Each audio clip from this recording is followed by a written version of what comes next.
প্রতিদিন আমাদের প্রতিনিধি দল সংস্কার কমিটিতে যাচ্ছে, কমিশনে যাচ্ছে এবং নতুন করে বাংলাদেশের রাষ্ট্র কাঠামোকে সাজাবার জন্য কাজ করছে। ঠিক সেই সময় এবং যখন লন্ডন মিটিং এর পরে সব মানুষের মধ্যে একটা আশার সঞ্চার হয়েছে যে অতি দ্রুত একটি গ্রহণযোগ্য নির্বাচনের মধ্য দিয়ে বাংলাদেশের মানুষ আবার তাদের অধিকার ভোটাধিকার প্রয়োগ করতে পারবে, ঠিক সেই সময় মিল্কফোর্ডের ঘটনাকে কেন্দ্র করে কয়েকটি রাজনৈতিক অঙ্গন, কয়েকটি চক্র তারা বাংলাদেশের রাজনীতিকে একেবারে ভিন্ন খাতে প্রবাহিত করার চেষ্টা করছে। বন্ধুগণ, এই চক্রান্ত নতুন নয়।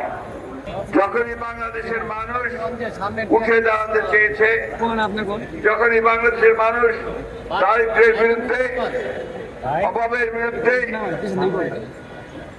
দাঁড় হওয়ার চেষ্টা করেছে এবং তার নেতা যখন আমাদের তরুণ নেতা তারেক রহমান সাহেব, ঠিক সেই সময় এই সমস্ত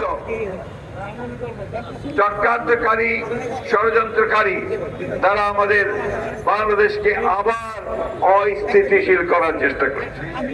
তারা চেষ্টা করছে বাংলাদেশে যেন নির্বাচন না হয়, তারা চেষ্টা করছে মানুষের ভোটাধিকার যেন প্রয়োগ করতে না পারে, তারা চেষ্টা করছে বাংলাদেশ যেন নতুন করে নতুন সূর্যের দিকে তাকিয়ে নতুন করে জেগে উঠতে না পারে। বন্ধুগণ, বান্ডেল থাকলে প্রতি সেনমানিতে টাকা বাঁচবে।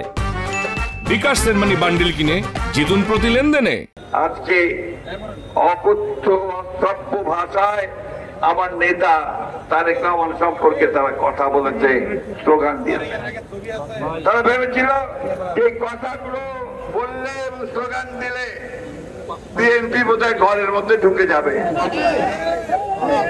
বিএনপি হচ্ছে সেই দল সমস্ত চ্যালেঞ্জে মোকাবেলা করে, সমস্ত আঘাত প্রতিহত করে উঠে দাঁড়িয়েছে এই ফিনিক্স পার্টির মতো।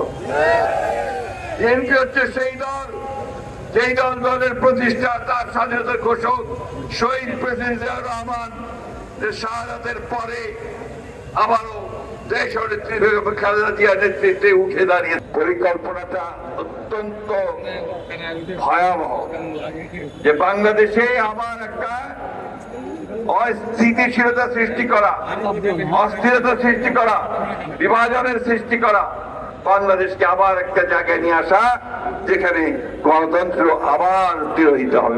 আমরা এই 24শে জুলাই এবং আগস্টে আমরা একসাথে একজোট হয়ে ছাত্র জনতা আমরা সেই ভয়াবহ ফ্যাসিস্টকে দেশ থেকে বিতাড়িত করেছি। আবার ফ্যাসিস্টকে দেশে ফিরিয়ে আনার জন্য নয়, আমরা খুব পরিষ্কার করে ঘোষণা করতে চাই যে আমরা যেভাবে ফ্যাসিস্টকে বিতাড়িত করতে পেরেছি জনগণকে সঙ্গে নিয়ে, একইভাবে কোনদিন যেন আবার ফ্যাসিজম এখানে চালু হতে না পারে তার ব্যবস্থা অবশ্যই আমরা করবো। বন্ধুগণ।